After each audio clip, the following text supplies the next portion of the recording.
Good morning. My name is Franco, and the speech I'll be discussing today is the history and evolution of animation. Now, off the top of your heads, who do you think creates and works on certain aspects of films or video games? Does anyone have an idea? Anything? No? Okay, well that would be the animators or animation teams. If anyone has seen some great creative films or games in general, like Klaus or Into the Spider-Verse or even Your Name, then you'll understand that these films and games were visually done by animators. As a person majoring in animation, having seen such creative and visually appealing games or movies or artworks being done by some techniques of animations, there's a long history of how animation reinvented and changed how people create art and films that have evolved. Now, what I will be discussing today is about the fundamentals of animation as well as the history and evolution of how animation changed modern technology in the film and gaming industries. Animation was developed as a new medium of different method of art as it will create different ideas of how pretty much everything is made visually. As described by Paul Wells in The Fundamental of Animation, animation is the most dynamic form of expression available to any creative people or person. As animation grows, the idea of creativity of art and other concepts grow as well, letting us visualize and create ways of expressing things without the limits of what live action or still imagery does to portray certain topics. Also, as described by Paul Wells in Fundamental of Animation, animation is the suggestion of illusion through movement of inanimate objects portrayed on screen. The principles of animation and the technique used over the years were all developed from mainly 12 principles, in which modern times still use these principles. These principles of animation in the earlier times allow people to create simple visuals of entertainment or even modern art. Artists use mainly 12 principles of animation to create the common movement in artwork or in animation. These principles allowed art to evolve into something in which it moved and create imagination. To the viewers that art is alive and boundless. The principles most commonly used were squash and stretch, anticipation, timing, arc, staging, exaggeration, pose to pose, overlapping, in and out, and solid drawing and appeal in secondary action.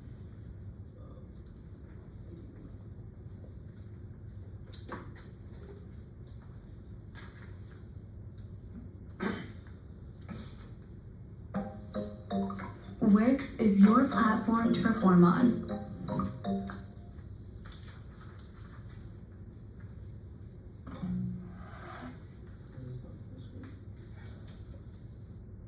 There you go. What is animation? Animation is the art of creating the illusion of life and movement. We can see animation all around us, in films on the big screen, our favourite cartoons on TV, the video games we play on our computers, or that GIF you texted a friend from your phone. There are different types of animation: 2D, 3D, hand-drawn, stop motion, claymation, puppetry, and many more. How do animators bring still pictures to life?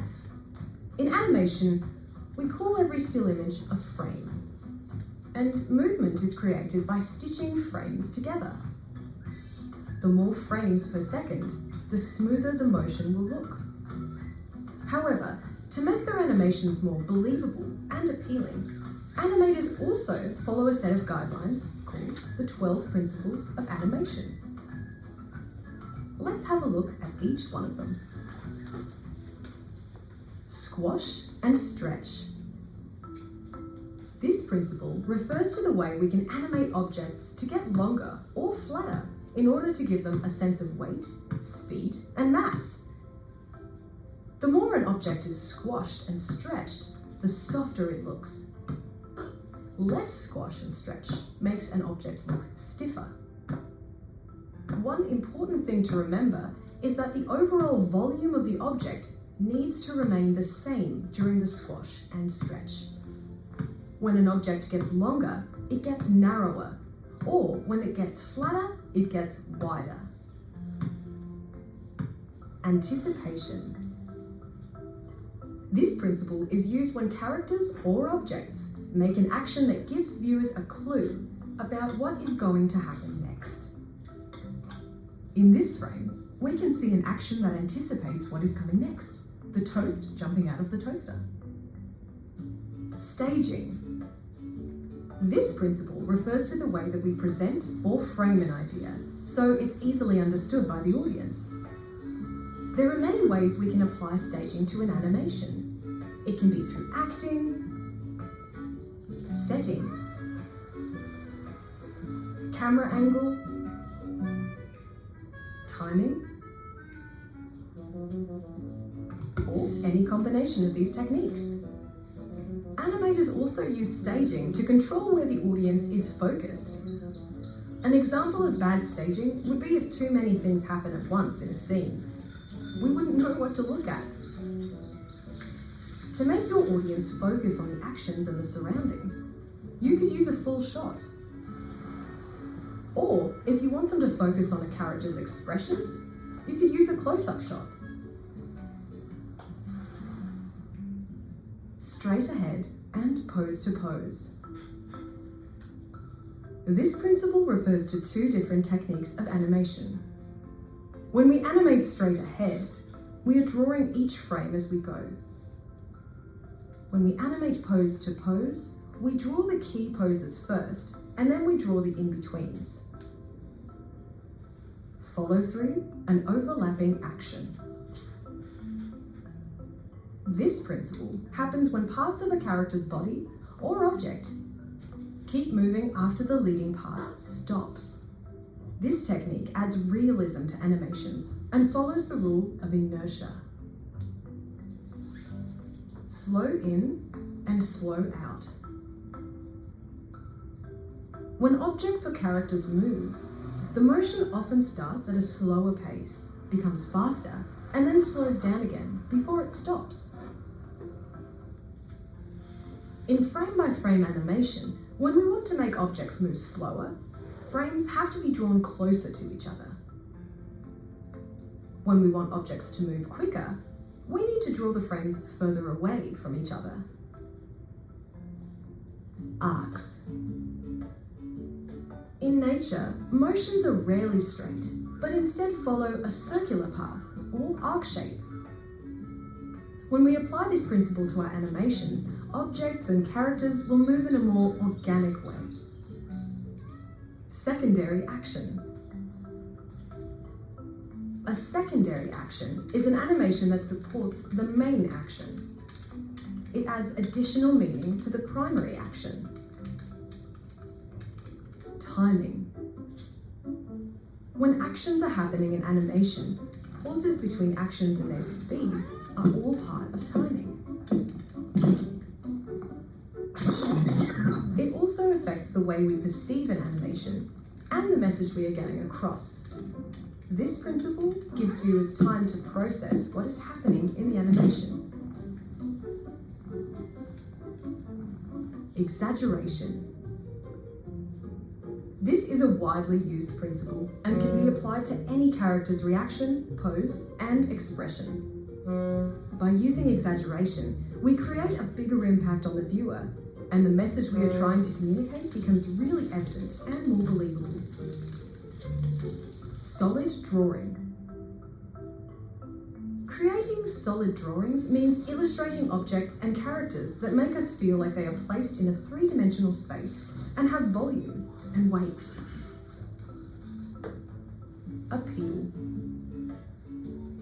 We apply this principle to illustrations to make them look interesting and likable. For example, by using shapes when designing characters, or by changing the proportions of characters. Now you know a bit more about the 12 principles of animation. Why not give them a go for yourself? So now going on forward, now to discover how the first use of creation and animation was done, since the earlier time, people created entertainment without the use of technology and instead used simple things and materials for the illusion of animation. Artists used paper cutouts, puppets, lights and shadows as a way to create visual things that we can identify as movement through animation. Around 1854, an inventor and artist, Austrian France, created the praxinoscope, which was the first milestone using technology to create animation.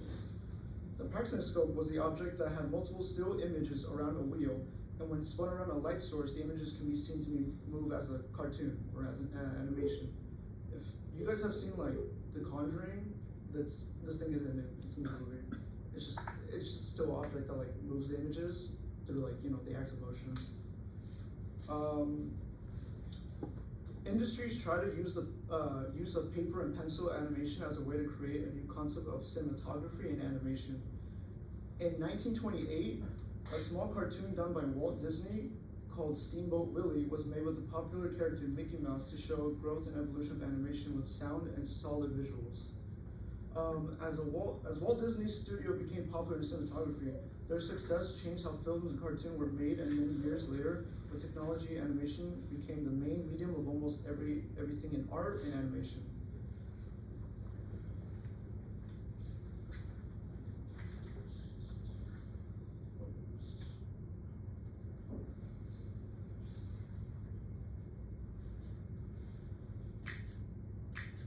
Canva whiteboards are great for planning.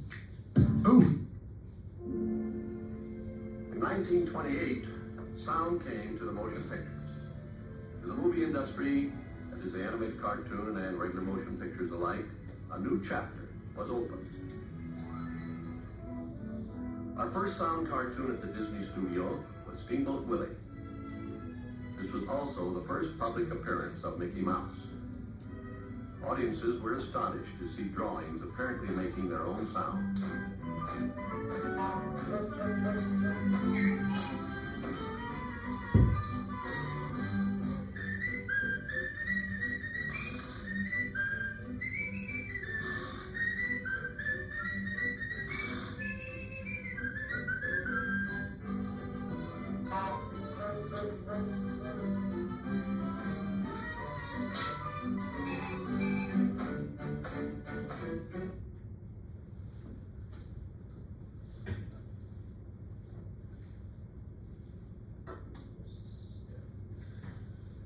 And now, what I will be discussing about is modern and future technology of animation. Currently, a new milestone of animation was a success in animation that created the idea of something new called 2D and 3D animation. Industries have been failing at developing films that shows in 3D animation as it was intense for certain tasks or results. But because of 3D animation, it was very complex but ongoing and unique. Recent films have used a new concept of doing half animation done in 2D and half animation done in 3D, as it portrayed that original look of traditional animation while being modernized and unique. As we grow and advance into new art animation territory, the future for animation may be done more complex as we may think, as 3D may be more normalized, and the new concept or idea of 4D may be available.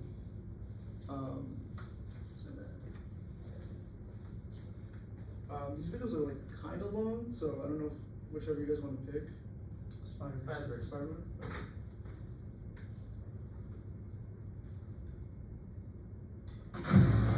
I hate repeating myself, even if I'm making a sequel. I'm gonna do my own thing. It's not only just not interesting for me as a challenge, it's not interesting for the audience.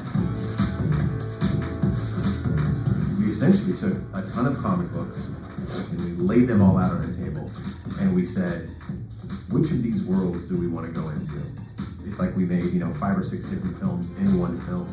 This is unbelievable. The looks that we had to achieve on this film are so varied. It allowed us the freedom to take on the big challenges, to look at all the big problems that were common to all worlds and all characters that we were working with.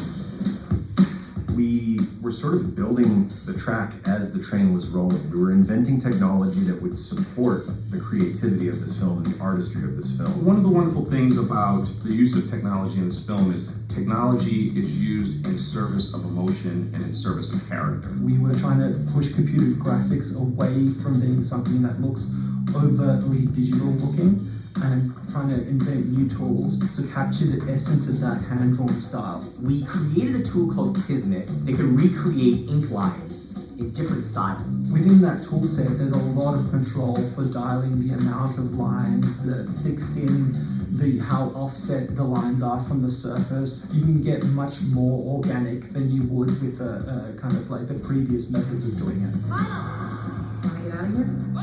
Gwen? The creative vision for Gwen's world, we always described it to one another as a mood ring. The entire world reacts to her emotional state. Visually, that required a very different look, a very different dynamic.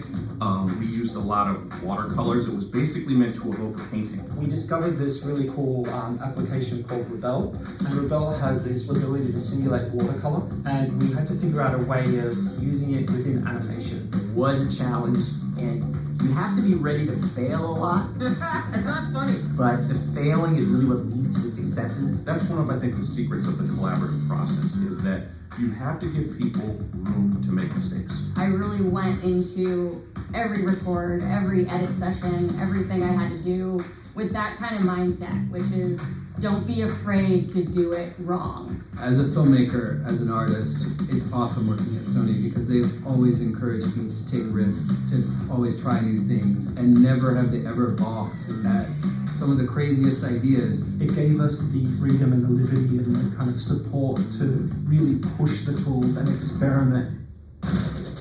It's this alchemy of where technology meets creative energy, those forces coming together. You've got artists, you've got animators, you've got people with amazing technical abilities, and you bring them all together, and you can just create this concoction of just amazing work.